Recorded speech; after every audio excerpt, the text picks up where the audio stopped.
খেলবেন না রোহিত শর্মা, অনুশীলনে বাড়ল বড় আশঙ্কা।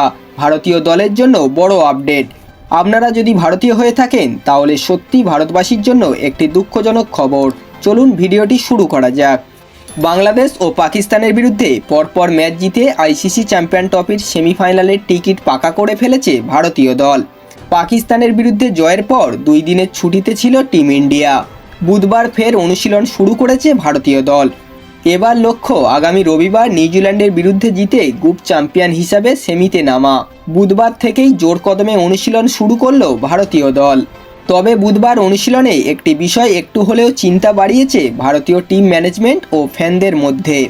আর তা হলো রোহিত শর্মার চোট নিয়ে বড় আশঙ্কা। অনুশীলন চলাকালীন অস্বস্তিতে দেখিয়েছে ভারতীয় অধিনায়ককে। পাকিস্তানের বিরুদ্ধে ম্যাচে ফিল্ডিংয়ের সময় হামস্ট্রিংয়ে চোট পেয়েছিলেন রোহিত শর্মা। বেশ কিছু সময়ের জন্য মাঠ ছেড়ে উঠে গিয়েছিলেন রোহিত শর্মা। সেই চোট এখনও রোহিত শর্মাকে ভোগাচ্ছে। বুধবার অনুশীলনে সেই চিত্র ধরা পড়ল আবারও। অনুশীলনে ব্যাটিং করার সময় সতর্ক দেখিয়েছে রোহিত শর্মাকে। দীর্ঘ সময় শ্যাডো প্র্যাকটিস করেন তিনি। সূত্রের খবর, হামস্ট্রিংয়ে চোট রয়েছে রোহিত শর্মার।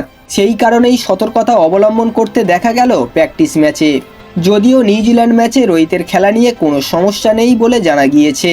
হয়তো নিউজিল্যান্ডের বিরুদ্ধে রোহিতকে বিশ্রাম দেওয়ার পরিকল্পনা নেওয়া হতে পারে, কারণ সেমিফাইনালে দরকার সম্পূর্ণ ফিট রোহিতকে। বন্ধুরা, এই ছিল আজকের ভিডিওটি।